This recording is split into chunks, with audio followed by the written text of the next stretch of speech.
Hello everyone, I am Rahul. जय भीम, नमो बुद्धाय। स्वागत है आप सभी का समता पाठशाला के इस चैनल में। और आज वीडियो का सेकंड पार्ट है यदि बाबा ना होते नामक पुस्तक का। और ये सेकंड कहानी है। कहानी का शीर्षक है मैं तेरे बाल बना देती हूँ।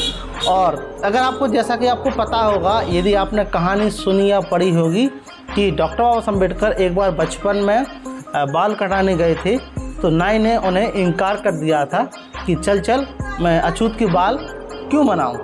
तो यह कहानी थोड़ी सी विस्तार से है और स्टार्ट करते हैं। लिखते हैं कि पूरे 25 वर्ष तक सैनिक की नौकरी करने के बाद 1864 में रामजी सूबेदार को 50 रुपये की नौकरी, 50 रुपये महीने की पेंशन मिली।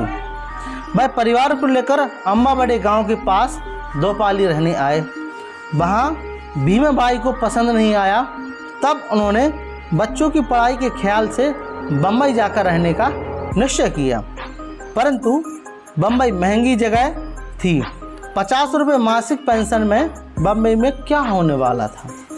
उन्होंने बम्बई में नौकरी ढूंढने की कोशिश की। बम्बई में तो नौकरी नहीं मिली।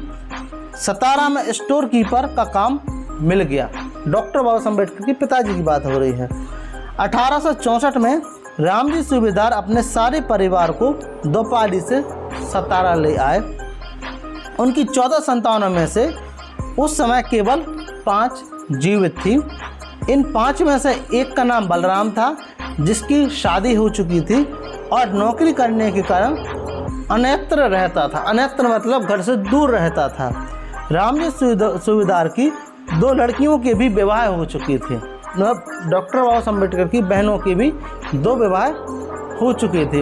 जो मतलब 2 बहनें थी तो उनके विवाह हो चुके थे। वे अपने अपने घरों पर रहती थीं। पिता के साथ रहने वाले केवल 2 बच्चे, मतलब 2 जने, आनंदराव तथा भीम। तो आनंदराव और भीम 2 थे। अब भीम 6 साल का हो गया था। जैसा नाम वैसा काम। अपनी उम्र के लड़कों के साथ ही नहीं बल्कि अपने बड़ी उम्र के लड़कों के साथ आए दिन उलझ पड़ता। जैसे बचपन में उलझ पड़ते, लड़ाई झगड़ा करते, वैसे ही। वह शरीर से तंदुरुस्त था और स्वभाव से शरारती। अपनी आयु के बच्चों को वह पीट डालता। अपने बड़ों को पत्थर मारकर भाग जाता। जैसे कि बड़ों को अगर पत्थर मार के भाग गए, ऐसा इस प्रकार से जो बचपन में होता है। खासकर जिन लड़कों को मारता उनके माता पिता सूबेदार रामजी तथा भीमाबाई के पास शिकायत लेकर पहुंचते। सूबेदार भीम को धमका देते, किंतु हाथ कभी भी नहीं उठाते, मतलब कभी मारते पीटते नहीं थे। भीमाबाई कभी कभी भीम के कान ऐंठ देती और उसे पीट भी डालती, मतलब माता तो पीट ही डालती। ऐसे समय मीराबाई ही थी जो भीम की रक्षा करती। अगर आपने इसका पिछला पार्ट देखा होगा तो मीराबाई थी जो डॉक्टर बाबा साहब अम्बेडकर की बुआ थी, जो कि अपंग थी, तो उनकी रक्षा करती। भीम का बड़ा भाई आनंदराव स्कूल कैंप सतारा में पढ़ता था। भीम के बड़े भाई। उसी समय भीम को भर्ती कराया, मतलब स्कूल में भर्ती कराया गया। इसी बीच सूबेदार ही सतारा के गोरेगांव में बदली हुई। बेचारे अकेले ही गोरेगांव आए। उधर सतारा में भीमाबाई बीमार पड़ गई। बहुत दवा दारू हुई, कुछ लाभ नहीं हुआ।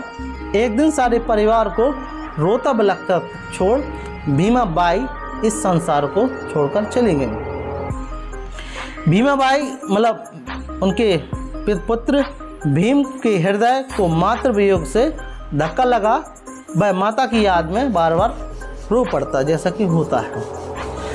भीमाबाई के ना रहने पर घर बार की सुध लेने वाला कोई नहीं था, मतलब घर का जो ख्याल रखने वाला कोई नहीं था। मीराबाई पंगु होने से किसी लायक नहीं थी। मजबूर होकर रामजी सूबेदार ने जीजाबाई नाम की एक विधवा से दोबारा शादी कर ली। भीम ने जब देखा कि उसकी सौतेली माँ ने उसकी माँ के जेवर पहन लिए तो उसे बहुत बुरा लगा। वह सौतेली माँ को माँ कभी नहीं, मतलब माँ नहीं मान सका। कभी कभी वह उससे झगड़ पड़ता और रो भी देता। इसमें संदेह नहीं कि भीम होशियार लड़का था, किंतु पढ़ाई लिखाई में उसका मन एकदम ही नहीं था। स्कूल में जो पढ़ाया सो पढ़ाया, और घर आते ही वह बस्तर को एक और पटक कर अपनी मंडली में पहुंच धमाम चौकड़ी मचाने के लिए घर से बाहर हो जाता। झगड़ा और मारपीट तो रोज का काम था, मानो यही असली पढ़ाई हो। तो जैसा हम देखते हैं ना, बचपन में हम स्कूल से आते हैं, बस्ता रखते हैं और घूमने निकल जाते हैं, इसी प्रकार आगे लिखते हैं कि इसमें किसी के मन में संदेह हो सकता है कि डॉक्टर अंबेडकर का जन्म तो अम्बावड़े गांव में हुआ था, तब अम्बावडेकर का अंबेडकर कैसे बना। तो गांव का जो नाम था, उनका सरनेम मतलब गांव का अम्बावड़े, उनके पिताजी ने उनके नाम के पीछे क्या लिखा, अम्बावडेकर कैसे बना। बात हुई यूँ कि बालक को भीम को पढ़ाने वाले अंबेडकर उपनाम के एक ब्राह्मण मास्टर थे। तो इसमें डॉक्टर बाबा साहब अम्बेडकर का जो उपनाम था आम्बेडकर, इसमें जैसा कि आपको पता है कि विवाद थोड़ा सा है। तो मैं जो कुछ इस बुक में लिखा है उसी के आधार पर मैं आपको बताने का प्रयास कर रहा हूँ, मगर अपनी तरफ से इसमें कोई बयान नहीं है। तो बालक भीम को पढ़ाने वाले अम्बेडकर उपनाम के एक ब्राह्मण मास्टर थे। तो ब्राह्मण मास्टर थे, उनका उपनाम था, सरनेम था आम्बेडकर। तो वह भीम से स्नेह रखते। उनके खाने के लिए घर से रोटी साग आता तो उसमें से बिना भीम को कुछ दिए ना खाते, मतलब जब तक भीम को ना दिए बालक भीम को तब तक ना खाते। यद्यपि छुआछूत की बहम में फंसे होने के कारण वह भीम को हाथों में रोटी नहीं दूर से देते थे, मतलब दूर से ही डाल देते थे, किंतु मन में भीम से बहुत स्नेह रखते थे। एक दिन उन्होंने कहा, भीम तेरा अम्बावडेकर नाम बोलने में बहुत कठिन है जैसा कि है, मेरा आम्बेडकर उपनाम इससे अच्छा है, तेरा भी यही नाम रहा। बालक भीम अम्बावडेकर से आम्बेडकर बन गया। भीम को आम्बेडकर बन जाने से गुरु के और गांव का नाम अमर हो गया। गांव का नाम और गुरु का नाम अमर हो गया। तो यहाँ पर कंबाइन बात है, क्योंकि एक बात जो बोली जाती है कि जो ब्राह्मण नाम का कोई मतलब जो आम्बेडकर नाम का कोई मास्टर नहीं है, उनका नाम तो उनके गांव के नाम पर रखा था। तो गांव के नाम पर तो रखा था, लेकिन आम्बेडकर नाम के एक जो मास्टर टीचर हुई होंगे उस टाइम पे उस नाम को अम्बावडेकर से आम्बेडकर हो गया, मतलब उन्होंने नाम दे दिया इस किताब के अनुसार। तो आगे लिखते हैं कि बालक भीम मतलब आम्बेडकर बन गया और ये नाम गांव का नाम अमर हो गया। जैसे हमने देखा, भीम जिद्दी स्वभाव का था, जिस बात ठान लेता उसे करके छोड़ता।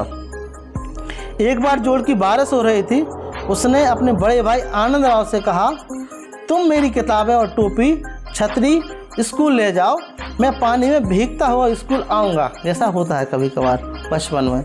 भाई ने बहुत समझाया, उसने एक ना सुनी। स्कूल पहुँचा तो उसके कपड़े तरबतर थे।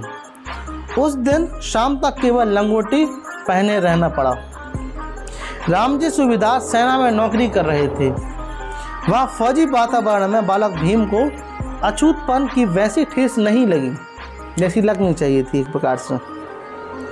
एक दिन भीम एक नाई के पास गया, बोला बाल कटाने हैं। नाई बोला चल चल, एक अछूत होकर मुझसे बाल कटवाने आया है। भीम के स्वाभिमान को ठेस पहुंची। वह आंखें पहुंचता हुआ घर आया। बड़ी बहन तुलसी ने पूछा, भीम रोता क्यों है? भीम ने आप बीती कह सुनाई। तुलसी बाई बोली, इसमें रोने वाली क्या बात है, ला मैं तेरे बाल बना देती हूँ। क्यों रोने वाली बात क्यों नहीं थी? अवश्य थी। नाई का भीम के बाल काटने से इनकार करना मानवता का अपमान था। भीम विवश था, क्या करता, इस जहर को पी गया। स्कूल में प्राय हर समय भीम को अपने अछूत माने जाने का दंड भुगतना पड़ता। स्कूल के सभी बच्चे बेंचों पर बैठते और डेस्कों पर कापियां रखते और पढ़ते। आनंद राव तथा भीम दोनों भाइयों को ज़मीन पर टाट पर बैठना पड़ता। जिस टाट पर वह बैठते वह टाट भी उन्हें अपने घर से लाना पड़ता। दूसरे लड़के क्रिकेट आदि खेलते खेल खेलते तो भाई विशेष रूप से भीम उनमें उसे मन मारकर बैठे देखते भर रह सकते थे कि मन मारकर बैठते और देखते रहते और खेल नहीं पाते। प्यास लगती तो वे पानी की नल की टोंटी तक अपने हाथ से घुमा नहीं सकते थे, टोंटी हाथ से घुमा नहीं सकते थे। कोई दूसरा लड़का घुमाए तभी वह सार्वजनिक नल का पानी पी सकते थे। एक बार तो एक सार्वजनिक प्याऊ पर पानी पिए जाने पर भीम की अच्छी तरीके से मरम्मत हुई, उनकी पिटाई हुई। एक बार आनंद राव और भीम को एक रेलवे स्टेशन से गोरेगांव तक कैसे भी हो जाना था, कैसे भी करके जाना था। शाम का वक्त था, वे किसी बैलगाड़ी से जा सकते थे, किंतु बैलगाड़ी वाला दो अछूत लड़कों को अपनी बैलगाड़ी में बैठाकर ले जाने के लिए तैयार ना हुआ। एक गाड़ी वाले ने दुगने पैसे लेकर इन्हें ले जाना स्वीकार किया, किंतु इस शर्त पर कि वह स्वयं गाड़ी पर नहीं बैठेगा, दोनों भाई में से किसी एक को गाड़ी हाँकनी होगी। वह स्वयं पैदल चलेगा। गाड़ी वाला गाड़ी हाँकता तो अछूत बच्चों से छू जा सकता था और वो अपवित्र हो जाता। अछूत बच्चों का स्पर्श ही बुरा था, उससे मिलने वाले पैसे नहीं। भीम स्वभाव से स्वाभिमानी था, स्वाभिमानी। ऐसे ही छोटी छोटी अनेक घटनाओं ने और ऐसे ही अनुभवों ने डॉक्टर भीमराव अंबेडकर को ब्राह्मणी व्यवस्था का घोर शत्रु बनाया था। तो यह कहानी थी डॉक्टर बाबा साहब अम्बेडकर की चैप्टर नंबर 2 से। तो यदि आपको ये कहानी अच्छी लगी हो इस बुक में से तो प्लीज़ इस वीडियो को लाइक करें, साथ ही साथ इस चैनल को सब्सक्राइब करें और वीडियो को शेयर करें और कमेंट करें। तो मिलते हैं पर इसी प्रकार की नेक्स्ट वीडियो में, नेक्स्ट पार्ट में। Thank you very much, thanks for watching. जय भीम, जय भारत।